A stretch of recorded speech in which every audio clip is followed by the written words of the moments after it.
지혜는 지식보다 더 값진 것입니다. 지식을 인간의 행복과 인류의 번영과 복지를 위해서 바로 선용케 하는 것도 지혜이기 때문입니다. 그래서 잠언서에 보면 지혜는 금은보다 더 귀하다고 말합니다. 지혜로운 여인은 집을 세우지만은 어리석고 미련한 여인은 집을 허물게 된다, 그런 말을 합니다.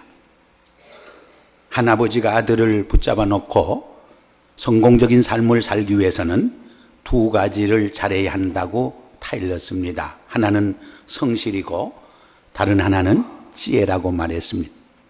한국말을 잘 알아듣지 못하는 아들이 아버지께 묻기를 아빠 성실이 뭐고 지혜가 뭐냐 물었습니다. 아버지가 하는 말이 성실은 한 번 약속한 것은 손해가 나도 꼭 지키는 것이고 지혜는 그러니까 그런 손해 나는 것은 약속하지 않는 게 지혜다, 그렇게 말했습니다. 이것이 한국 분들이 이해하는 지혜 수준일 때가 참 많습니다. 그러나 이것은 참된 지혜가 아닙니다. 장꾀입니다. 여러분, 장꾀로 머리를 굴리는 사람은 똑똑하고 지혜로운 것 같아도 자기 올무와 함정에 빠지는 것입니다. 솔로몬이 임금이 된 후 하나님 앞에 일천 번제를 드렸습니다. 하나님이 나타나서 내 구하는 것이 뭐냐, 소원이 뭐냐 묻습니다. 그는 부귀영화를 구하지 아니하고 지혜를 구합니다. 그때 그는 부귀영화마저 누리는 지혜로운 복된 삶을 누리게 됩니다. 그런데 이때 사용한 히브리어 지혜는 세 가지 뜻이 있는 것을 우리가 발견할 수가 있습니다. 하나는 listening heart, 듣는 마음이라고 영어 성경에 일반적으로 번역을 했습니다. 두 번째로는 understanding mind, 이해하는 마음으로 번역한 성경들이 들어있습니다. 세 번째로는 discerning heart, 구별하는 식별하는 마음으로 번역한 책이 들어있습니다. 우리가 말씀을 잘 들을 적에 이해가 됩니다. 이해가 될 적에 진리와 비진리가, 선과 악이, 성령의 역사와 악령의 역사가 분별이 되는 것입니다.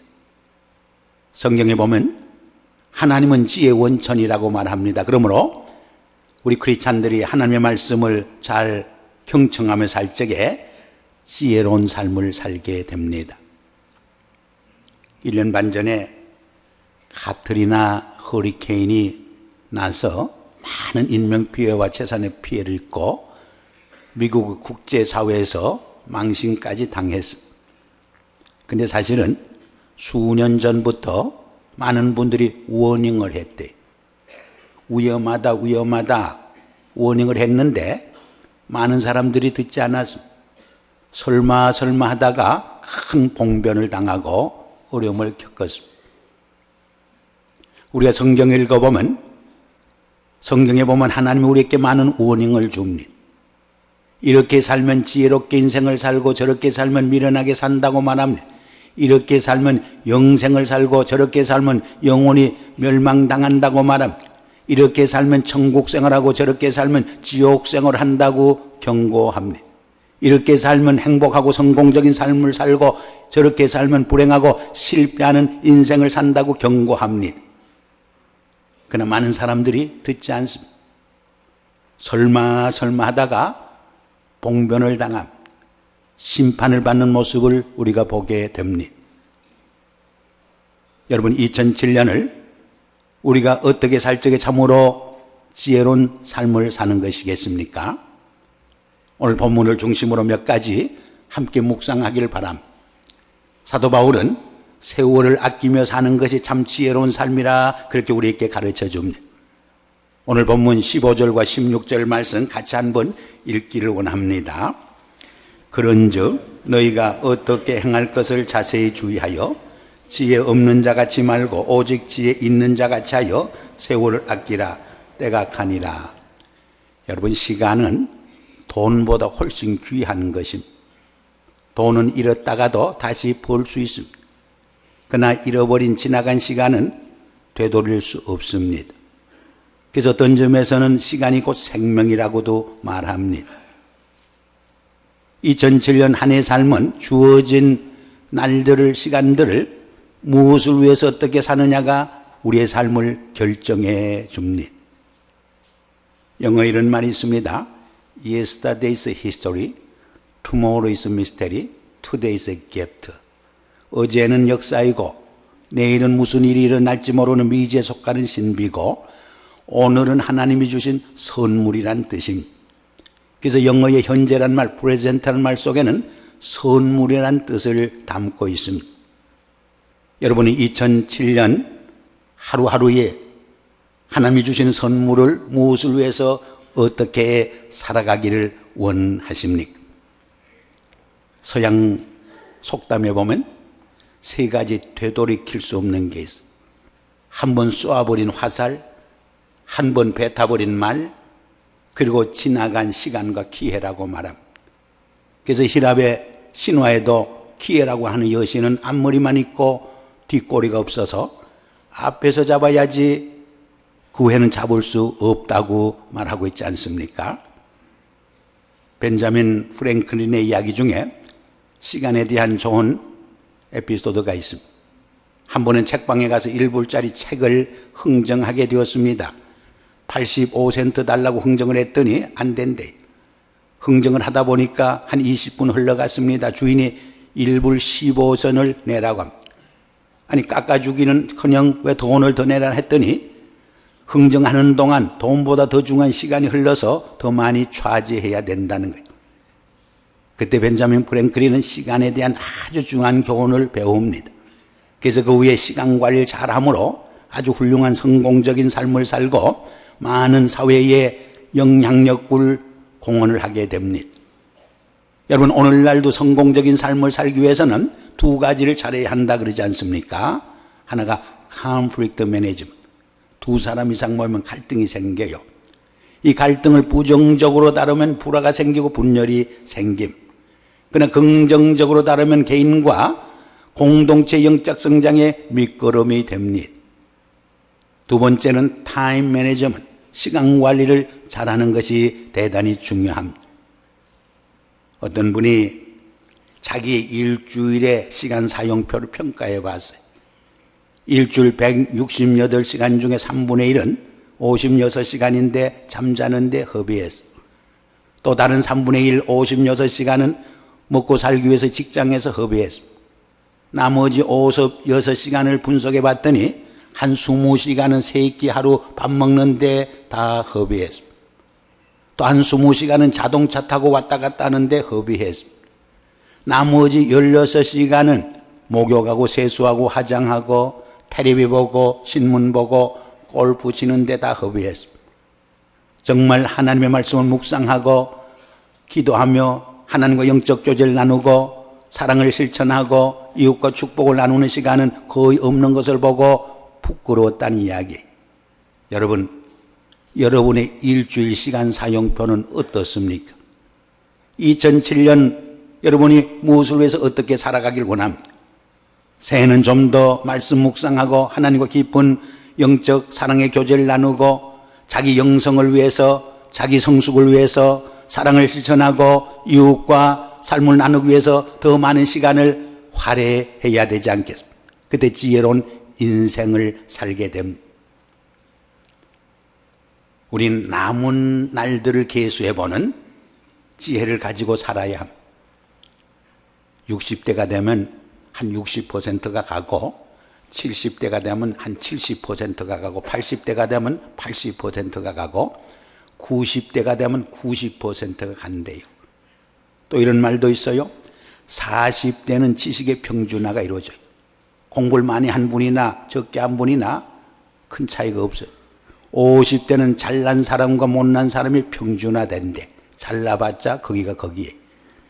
60대는 남자와 여성이 평준화된대요. 남자들이 여성처럼 되고 여자들은 자꾸 남자처럼 되어갑니다. 70대는 건강한 사람과 건강하지 못한 사람이 평준화된대. 70대 건강해봤자 그게예요. 그리고 80대는 재물의 평준화가 된대요. 80대 돈이 있어도 얼마나 잘 먹고 잘 살겠어요. 그리고 90대가 되면 산 사람과 죽은 사람이 평준화돼. 비슷해져요. 우리는 남은 날들을 계수해보는 지혜를 가지고 살아야 돼요. 저도 이제는 70이 넘으니까 남은 날들을 계수해보며 삽니다. 그러면 욕심을 버리게 돼요. 욕심이 사라져요. 좀 더 남은 생을 베풀며 사랑으로 섬기며 살아야겠다는 생각이 자꾸 들게 돼요. 한 80 먹은 할머니의 스토리입니다. 80이 됐는데 저녁만 되면 아이고 이제 죽어야지, 그만 살아야지, 자식들 이렇게 집만 되는데 노래처럼 불러요. 또 아침에 일어나서는 오래 살고 싶어서 비타민 5가지 6가지 잡수고, 또 저녁만 되면 아이고 죽어야지 하고, 아침만 되면 또 오래 살고 싶어서 비타민 5가지 6가지 잡수면서 삽니다. 눈이 어두우니까 성경을 읽을 수 없으니까 손녀 보고 성경을 읽어달라고 합니다. 손녀가 성경을 읽어줄 때 감동을 받았어요. 은혜를 충만히 받았어요. 그래서 열심히 예수 믿고 신앙생활하고 믿음생활하다가 세상을 떠나게 됐어요. 근데 이 할머니께 재산이 꽤 많이 있었어요. 그 재산을 자기가 속한, 자기가 다니는 교회에 교육관을 지을 때인데 모두 헌납을 했어요. 그래서 자라는 우리 2세들이 말씀으로 교육받고 훈련받는 좋은 교육관 공간과 시설을 마련해 주어서 그 교회가 얼마나 감사하게 생각하게 됐는지 몰라요. 얼마나 인생을 멋있게 마무리했습니다. 제가 목회할 적에 달라스 신학교의 설교학 교수였던 리차드 램지의 설교학 책을 읽으면서 많은 충격을 받은 적이 있어요. Scripts and Scripture, 조각예술과 성경이란 책인데 우리 한국말로는 제7단계 성경적인 설교라는 책으로 출판되었습니다. 거기 보면 어떤 조각가는 꽃 같은 나무와 돌을 가지고 하나님을 감동시키고 세상을 변화시키며 정말 역사를 다시 쓸 만한 감동을 주는 걸작품을 만들어 간대. 그런데 어떤 조각가는 꽃 같은 재료를 가지고 망쳐 놓습니다. 마찬가지로 어떤 설교가는 66권의 성경을 가지고 정말 하나님을 감동시키고 세상을 변화시키고 많은 잃어버린 영혼을 구원하고 역사를 다시 쓸 만한 걸작품 인생을 살아가게 한대. 근데 어떤 사람은 꽃 같은 성경을 가지고 아무런 감동을 주지 못하는 설교를 한다는 거예요. 제가 그 말을 듣고 얼마나 충격을 받으면서 며칠 동안 잠을 못 이루었습니다. 시간도 마찬가지. 어떤 분은 꽃같이 주어진 시간을 통해서 하나님을 감동시키고 세상을 변화시키고 역사를 다시 쓸 만한 걸작품 인생을 살아갑니다. 근데 어떤 분은 꽃 같은 시간을 가지고 살인이나 저지르고 강도질이나 하고 도박이나 하고 정말 마약이나 하다가 감옥생활 하다가 인생을 비참하게 끝맺는 분이 얼마나 많습니까? 영어에 make the most of time이라는 말이 있어요. 우리 그리스도인들은 주어진 하루하루를 최고의 삶, 최상의 삶, 최선의 삶을 살아야 돼. 주어진 하루하루를 하나님의 영광을 위해서, 자기의 영적 성장을 위해서, 인류의 번영과 복지를 위해서 충만하게 풍성하게 사는 지혜가 있어야 합니다.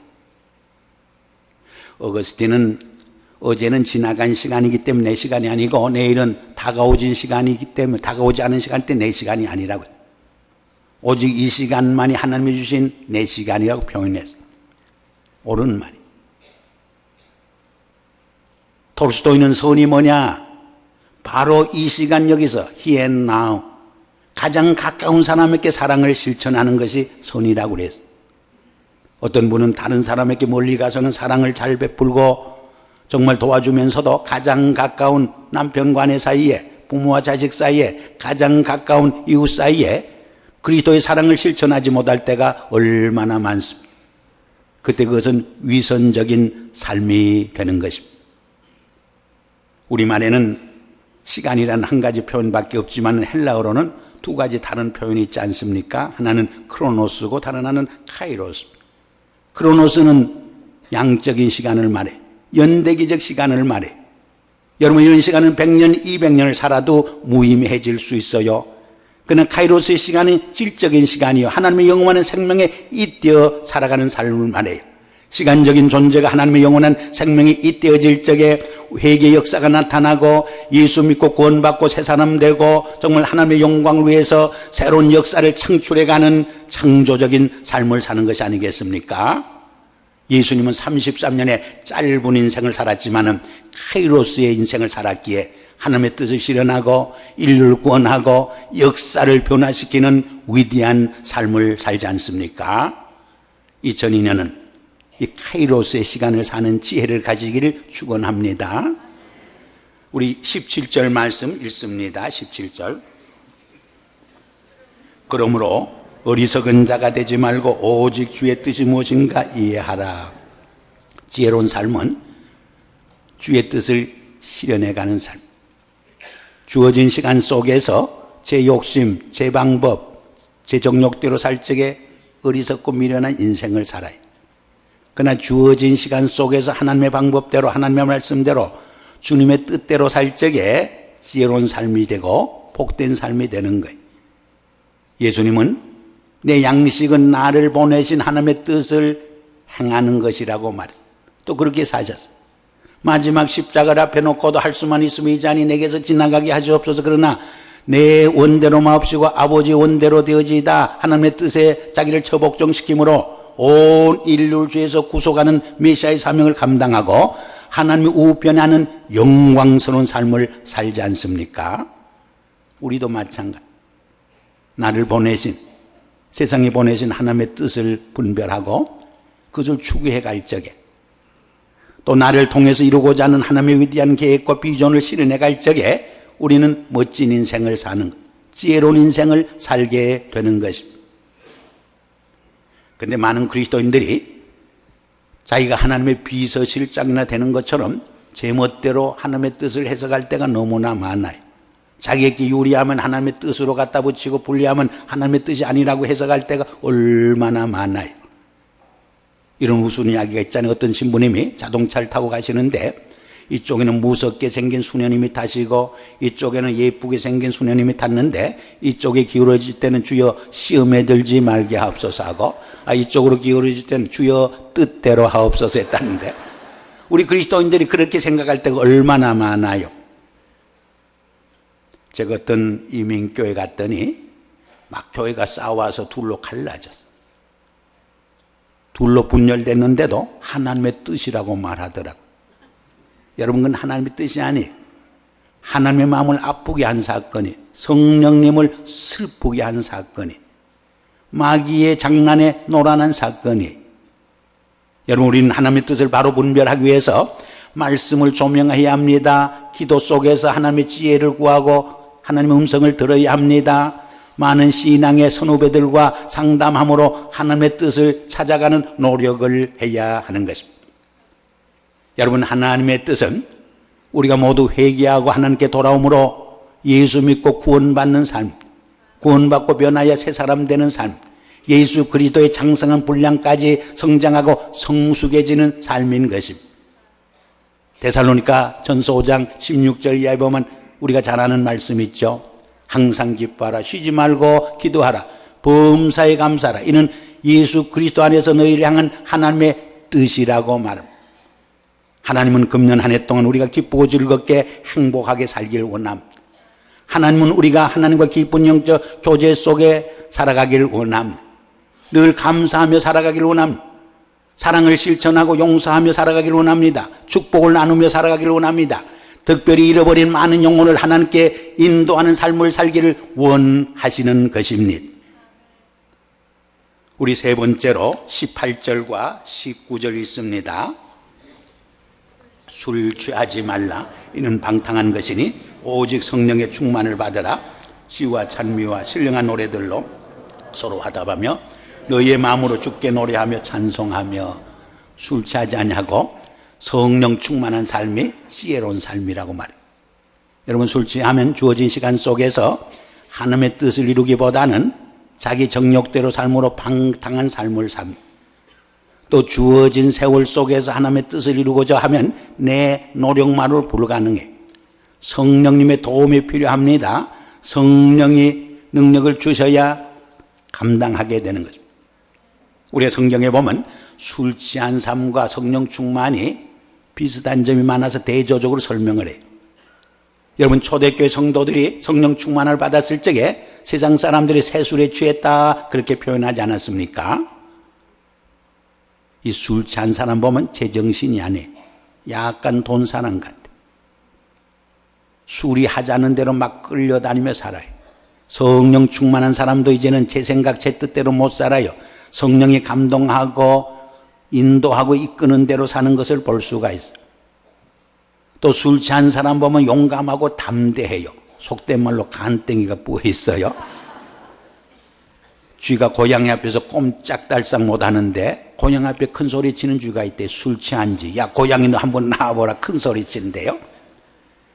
사원들이 사장 앞에서 꼼짝달싹 못하는데 술 취하면 막 사장 보고도 큰 소리 치는 모습을 보지 않습니까? 성령 충만한 분도 얼마나 용감하고 담대해지는지 뭐. 세상에 무서운 것이 없어짐. 생명을 걸고 복음을 전하지 않습니다. 베드로가 유대 관원들에게 붙들렸을 때 뭐라고 말해요? 내가 너희 말 듣는 것이 옳은가 하나님 말씀을 듣는가 너희가 판단하라. 나는 보고 들은 것을 전하지 않을 수 없다. 생명 걸고 복음을 증거하지 않습니까? 스코틀랜드의 존 락스 종교개혁자는 어려서 겁쟁이 겉보였습니다. 근데 예수 믿고 경건 생활하고 기도 생활하고 성령 충만했을 적 얼마나 담대느냐. 하나님만 두려워하지 세상에 두려운 것이 하나도 없어졌어. 그때 영국의 메리 여왕이 유명한 고백을 했어요. 나는 영국의 모든 군대보다 기도하는 경건의 사람 존 락스 한 사람을 더 두려워한다. 그런 고백을 하지 않았습니까? 술 취한 사람들 보면 인심이 후해요. 팁도 많이 주고 사랑이 넘쳐요. 이기심을 뛰어넘어요. 성령 충만한 사람도 인색함이 사라져요. 사랑으로 섬기게 돼요. 하나님께 교회에 이웃에게 바치는 것이 아까워지지 않아요. 얼마나 사랑이 풍성해지는지 뭘. 그리고 성령 충만한 사람, 술 취한 사람 보면 기쁨이 충만해요. 막 흥겨워 콧내를 부르고 막 어깨를 덩실덩실 춤을 추지 않습니까? 성령 충만한 분도 오늘 본문에 보니까 시와 찬미와 신령한 노래를 부르고 화답한다고 말하고 있지 않습니까? 영국의 황제 한 분이 그 민심을 알아보기 위해서 사복을 하고 시골로 내려가서 두루 돌아봅니다. 한 조그만 마을에 갔을 적에 초막집에서 찬송 소리가 들려요. 그래서 가만히 가서 봤더니 할아버지 한 분이 외롭게 살면서도 얼마나 기쁨이 충만해서 사는지 노래 부르고 있어요. 세상 사람 날 부러워하니 해도 나도 세상 사람 부러워하니 하니 우리 주님 나와 함께하니 할렐루야 찬송이 저절로 나네. 막 신나게 기쁨이 충만해서 찬양을 하고 있어요. 황제가 감동을 받았습니다. 그래서 녹고를 했습니다. 인기척이 나자 깜짝 놀랍니다. 2절은 없느냐 물으니까 2절은 모르는데 그럼 내가 2절을 대줄 테니까 한번 불러보라고. 세상 사람 날 부러워하니 해도 영국 황제가 날 부러워하니 우리 주님 나와 함께하니 할렐루야 찬송이 절로 나네. 안 부르려고. 우리 황제 모독한다고 안 부르려고 그래요. 내가 황제니까 염려 놓고 부르라고 해도 믿지 않아요. 그래서 그러면은 아무 날 황실로 오면 모든 대신들 앞에서 그 2절을 부르도록 부탁하겠다고. 정말 그날 황실로 갔더니 자기 집에 찾아온 그 나그네가 황제요. 많은 고관 대신들이 모여 있어요. 그 앞에서 세상 사람 날 부러워하니 해도 영국 황제가 날 부러워하네. 우리 주님 나와 함께하니 할렐루야 찬송이 절로 나네. 아주 찬송을 불러서 많은 감동을 주었다는 에피소드가 있지 않습니까? 여러분, 성령 충만하면 기쁨이 충만하고 기쁨이 충만하면 찬송이 저절로 흘러 터져 나오는 거예요. 히브리서 13장 15절에 보면 하나님이 가장 기뻐 받으신 제사는 찬미의 제사라고 말하지 않습니까? 이사야 43장에 보면 하나님이 이 백성을 왜 지었느냐? 내 이름을 찬송케 하기 위함이라고 말씀하고 있지 않습니까? 우리가 찬양할 때 하나님의 영광을 받습니다. 우리의 심령이 뜨거워집니다. 하나님과 내가 하나로 묶어지는 영적 체험을 합니다. 내가 고독하고 외로울 때 찬송 부르는 위로를 받습니다. 내가 낙심과 절망 중에 있을 적에 찬송으로만 이길 수 있는 힘과 소망과 비전을 바라보게 됩니다. 내가 병들었을 때 찬양하면 치유의 역사가 나타납니다. 우리가 함께 찬양할 적에 그리스도 안에서 하나 되는 일치와 연합을 체험하지 않습니까? 그래서 성장하고 부흥하는 교회 보면 찬양이 살아있어요. 찬양에 생동감 있고 생명력이 넘치는 것을 봅니다. 마지막으로 20절과 21절 같이 있습니다. 범사에 우리 주 예수 그리스도의 이름으로 항상 아버지 하나님께 감사하며 그리스도를 경외함으로 피차 복종하라. 늘 감사하며 피차 복종하며 사는 것이 지혜롭게 인생을 사는 거란. 우리 인간은 죄성 있고 이기심이 있어서 감사하며 살고 또 피차 복종한다는 말은 피차 섬긴다는 말인데 섬기며 살려면 아주 싫어해요. 어렵게 생각을. 그러나 사실은 우리가 감사하며 살 때 어떤 환경과 역경 속에서도 창조적인 삶이 이루어져요. 축복의 문이 열리고 기적의 문이 열리고 좋은 인간관계의 문이 열리고 역전의 삶의 문이 열리고 전화위복의 문이 열리게 돼. 2007년에는 여러분들이 범사에 감사함으로 이런 기적의 삶을 체험하며 살길 바랍니다. 이 섬기라고 할 적에 시간과 물질과 은사를 바쳐야 한다고 생각해서 인색해져요. 부담감을 느껴. 그러나 그건 하나만 알고 둘은 모르는 인간적인 계산법이 하나님의 영적 계산법에 의하면 섬기는 자가 축복을 받습니다. 기쁨이 충만합니다. 섬기는 자가 지도자가 됩니다. 섬기는 자가 주인이 됩니다. 섬기는 자가 역사를 만들어 갑니다. 그래서 예수님도 뭐라고 그래요? 으뜸이 되고자 하는 자는, 지도자가 되고자 하는 자는, 복을 받고자 하는 자는 섬기는 종이 되어야 하리라. 아니 예수님이 그렇게 사셨. 내가 온 것은 세상에서 섬김을 받으리 함이 아니라 섬기기 왔다고 말씀하면서 제자들의 발을 씻어 섬김의 모본을 보여주지 않았습니까? 근데 여기 피차 섬긴단 말, 복종한단 말은 함께 섬기는 팀워크와 협력과 파트너십과 네트워크를 말해요. 혼자 힘은 약해요. 둘은 이길 수 있어요. 삼겹줄은 끊어지지 않는다고 했어요. 우리가 힘을 합할 적에 역사를 바꾸고 세상을 바꾸고 영적 충격을 줄 수 있는 거예요. 이 미국이 세계에서 많은 도움을 줘요. 그러면서도 욕먹을 때가 너무나 많아요.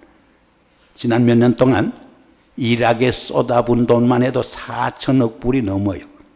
3,000명 이상의 젊은이들이 목숨을 잃었어요. 이렇게 좋은 일, 큰일 하고도 국제사회에서 미국은 욕을 많이 먹어요. 왜 그런지 아세요? 세계 지도자들과 함께 더불어 섬기는 지혜가 조금 부족하기 때문에. 우리 영락교회와 영락교회 가족들이 금년에 우리의 사랑을 나누고 축복을 나눌 적에도 이 더불어 섬기는 지혜를 갖고 섬길 적에 빛나는 거예요. 많이 수고하고도 오히려 미국처럼 욕먹을 수도 있는 거예요. 2007년 새해를 맞이해서 참 지혜로운 인생을 살아가는 복된 공동체, 복된 가정들 되기를 주의 이름으로 축원합니다.